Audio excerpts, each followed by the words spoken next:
और जो हमारी शक्ति है वो है सोशल मीडिया। मैं हमारे विष्णु भैया, विष्णु स्टूडियो वालों का बहुत बहुत धन्यवाद करता हूँ।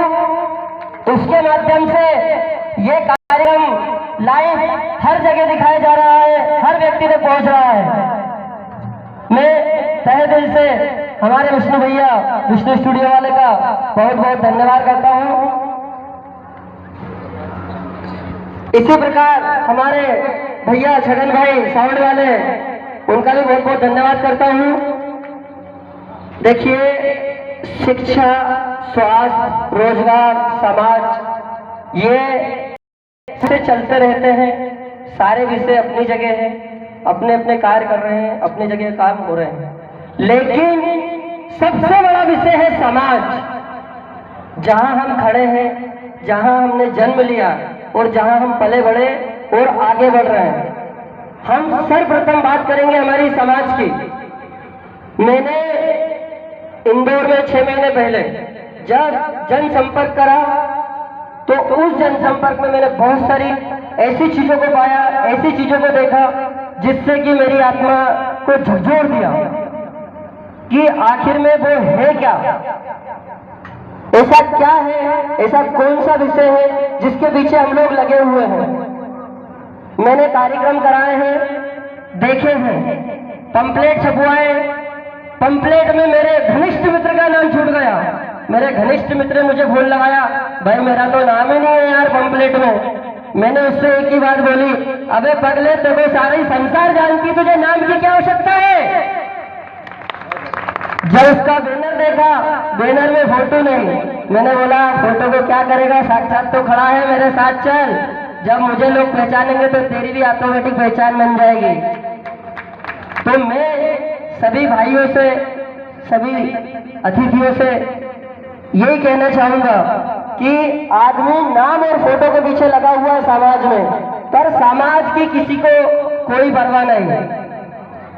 मैंने देखा है अधिकतर जगहों पे बालक बालिकाओं को लेके, प्रेम प्रसंग को लेके बहुत सारी ऐसी त्रुटियां चल रही है हमारी समाज में, जिस पर हम कोई भी विचार, कोई भी विमर्श समाज का एक लोग इकट्ठा होकर नहीं कर रहे हैं। आखिर क्यों? मैं इंदौर में इवेंट का काम संचालित कर रहा हूं। मैंने हर समाज में देखा है, पाल समाज, गुर्जर समाज, धनगर समाज, हर समाज की जो एकता संगठन है, मुझे अपने समाज में कहीं भी नजर नहीं आई।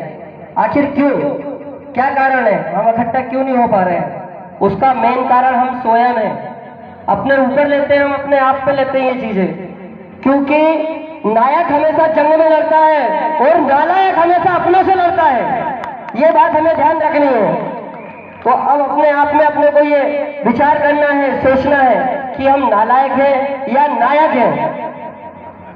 मैं सभी अतिथियों को समाज में जो विसंगतियां प्रचलित हो रही है उसकी ओर ध्यान आकर्षित करना चाहूंगा कि आखिर में ये चीजें कब तक चलेगी, कब तक हम इस पर प्रतिबंध नहीं लगा पाएंगे।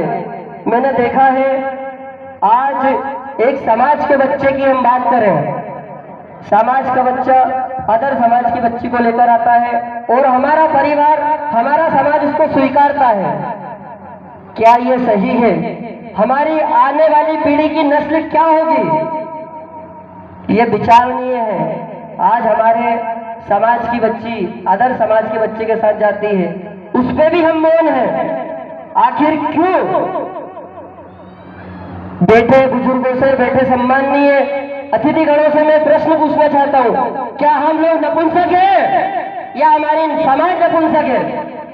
हम उस पर क्यों आवाज नहीं उठाते? क्या कारण है? अदर समाज में जाके देखिए, अभी मैंने भादापुरी का एक किस्सा सुना था। हमारे समाज के एक बालक ने अदर समाज की बालिका को ले गया। उस समाज के लोगों ने ऐसी उसके घर पे चढ़ाई की, 24 घंटे के अंदर अंदर उसकी बालिका उसके घर आ गई।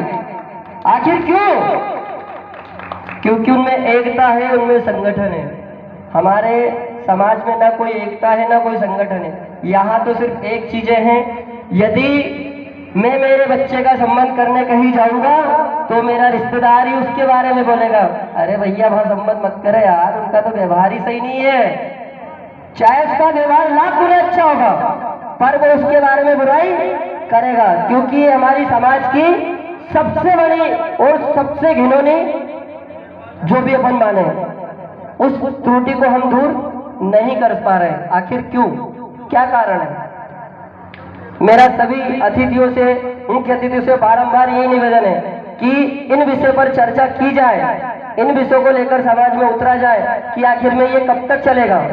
एक नहीं, दो नहीं, मैं जब से भी अध्यक्ष बना हूं, मात्र 6 महीने का कार्यकाल हुआ है मेरा, मैं आपको ऐसे कई व्यक्तियों के, ऐसे कई बच्चियों के, ऐसे बच्चों के नाम बता सकता हूं जो समाज छोड़कर अदर समाज में जा रहे हैं। आखिर में क्यों?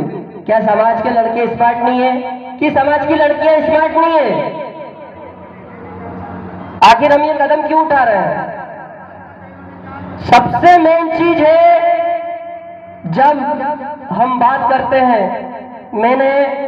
मेरी बालिका है, मेरा बालक है, मैंने उसे बचपने से लेके 18 साल तक पाला, उसको बड़ा करा और तो और उसके लिए जागा, दिन रात मेहनत की, और जब समय आया तो उसने वो 18 साल की मेरी मेहनत को 5 मिनट में पानी फेर दिया।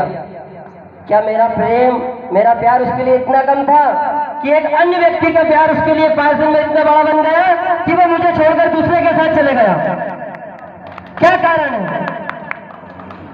तो ये सारी विषय क्या है, विचाराधीन है। मैं सभी सामाजिक लोगों से इसी विषय पर कहना चाहता हूं कि ये त्रुटियां अभी नहीं तो कभी नहीं, यदि आज हमने इन पे अंकुश नहीं लगाया तो ये जाके बहुत बड़ा विकराल रूप करेगी, बड़ा विकराल रूप धरेगी, और समय ऐसा होगा कि पता चलेगा कि यार कोई जवाब नहीं दे पाएगा इस विषय में। कारण समाज का बालक अदर समाज की बालिका को लेके आ रहा है। जो बालक बालिकाएं होंगे उनके परिवार से, उसकी क्या पीढ़ी बनेगी। आज मैं गर्व से कहता हूं कि मैं नागवे खानदान का बालक हूं। मेरे पिता ने, मेरे परिवार ने मुझे ऐसे संस्कार दिए हैं कि बेटा सब कुछ करना पर किसी का दिल मत दुखाना। मानव सेवा ही सच्ची सेवा है, सबसे बड़ा परोपकार है, और उन्हीं के बताए हुए रास्ते पर मैं आज अग्रसर हूं और चल रहा हूं। चलते चलते काफी चीजों का सामना करना पड़ रहा है। ऐसा लगता है सुबह से लेकर शाम तक हर पल, हर कदम पर कांटों पे चल रहा हूं। मेरी समाज के लोग ही मेरे पैर पकड़कर पीछे खींच रहे हैं। अरे यार, ये तो कल का छोरा कहां से अध्यक्ष बन गया? हमने कुछ नहीं करा तो ये क्या कर लेगा भैया? बहुत सारी चीजें हमारी समाज में ऐसे विचलित हैं जिस पे हम विचार करने की कोशिश करते हैं पर विचार नहीं कर पाते हैं। तो मेरा सभी अतिथियों से, सभी मुख्य अतिथियों से बारंबार यही निवेदन है कि इन विषयों पर थोड़ा सा विचार किया जाए, इन विषयों पर थोड़ा सा गौर के लिया जाए कि यार आखिर में कब तक ये विषय चलेंगे और कब तक हम एक नहीं हो पाएंगे। इन्हीं शब्दों के साथ मैं अपने शब्दों को विराम देता हूं। बोलिए मेहरा गढ़वाल समाज की। थोड़ा सा